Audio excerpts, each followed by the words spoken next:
Negative 4 to power of 2 equal to positive 16 minus 4. 16 minus 4 equal to 12. This answer is wrong because this negative 4 to power of 2, this power is not applicable to negative. It's only applicable to this 4. Negative 4,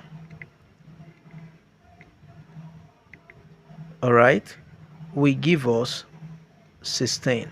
Negative 4 power 2 is negative 16 minus 4. Negative 16 minus 4 equal to negative 20. This is the correct answer to this equation.